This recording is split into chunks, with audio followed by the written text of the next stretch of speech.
Jonas joining us live right now. Good morning, Mike. Good morning, guys. Good morning. All right, it is the lawsuit rebuttal from Joe Jonas to Sophie Turner. This is the divorce that people just can't stop talking about because something new develops seemingly every day. Talk to us about it, Mike. Well, yeah, a couple days ago, we found out that Sophie Turner was filing paperwork to basically get the kids back to England under her guardianship. And we also saw some language used in that statement and paperwork like abducted. Well, Joe's statement and legal team was quick to respond within less than 24 hours yesterday. And forgive me if I'm reading, but there's a lot of legal terms here. I don't want to screw them up. But they said that the lawsuit is alleging a harsh legal position. And Joe was under the impression that they were going to have a amicable co-parenting setup. Sophie advised in her statement and paperwork that she permanently wanted to take the children to the United Kingdom and Joe to hand over the passports so she could get them out of the United States immediately.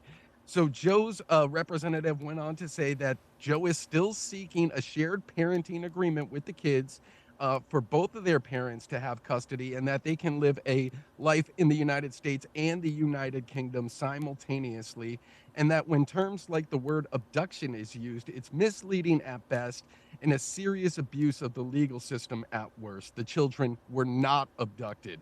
And that's from Joe's legal team right there. So that's kind of where we're at right now. Messy, messy, messy. Yikes, yikes, yikes. Well, I guess, yeah, I know, right? It's just kind of like, ugh. It's like I'm like digesting everything I just heard. I'm going to say no comment on pending legal matters because Right. I don't want to inject my opinion into the lives of people that A, I don't know, and B, seem to create enough of a mess on their own. Yeah, I mean, it's not, you don't have to have an opinion on all of it, too. I mean, it's a sticky situation, right? It's a divorce with kids involved, and you're talking about, it's not like Sophie Turner's moving down the street from Joe Jonas. This is across the pond. That's tricky at best. Well, and that's the thing. I don't even know, like, legally, who would preside over these proceedings? Are we going to get to the point where there's going to be a court system in the United Kingdom going after a court system in the United States? It's going to get real interesting to see how it all plays out. Unfortunately, at the kids' expense, because this should not be playing out in the public setting that it is. Yeah, it's tough to watch, no doubt. All right, let's switch it up.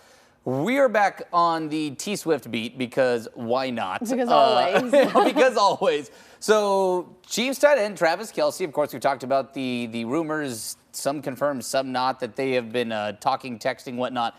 Apparently, he revealed that he invited Taylor Swift to one of his games.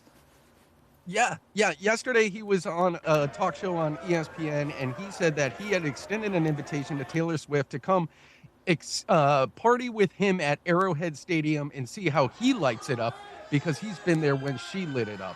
So, I mean, that's pretty much the only confirmation about this dating rumor that we actually have.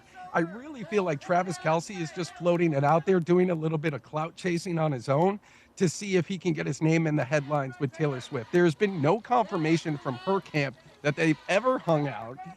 Travis Kelce's brother, Jason, who plays for the Philadelphia Eagles, is also going on TV. One day he says they're dating. The next day he says he doesn't know what he's talking about.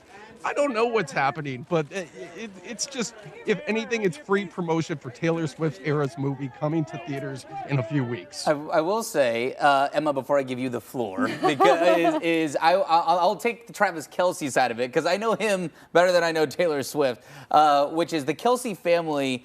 They're hilarious, and they're just a bunch of hams. So, like, his brother, Jason, being like, they could be dating, they could not. Like, that doesn't surprise me in the least. That's par for the course with the Kelce family. I just want to... They just talk to talk. No, I just want to know what that text was. Hey, girl, come to Arrowhead Stadium and watch me light it up, because that is just how you swoon a woman.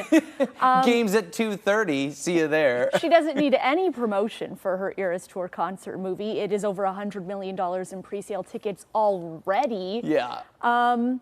Interesting. The fact that she hasn't said anything about this doesn't surprise me because she is pretty tight-lipped about her relationships these days. Sure. I'll maintain that Travis Kelce is on my fantasy football team, so if this helps him get a little extra juice on Sundays, take it as well. And That's the other thing. If they are in fact dating, wouldn't Taylor Swift have to be out in Kansas City? He is in the midst of a football season that's been going on for a couple months now. They don't get a lot of time off. If anything, they get 1 day off a week. So I doubt Listen, he's traveling to see her. Either does T Swift right now. She has no days off. I typed in Taylor Swift football on Twitter and found nothing. So that was my investigative reach.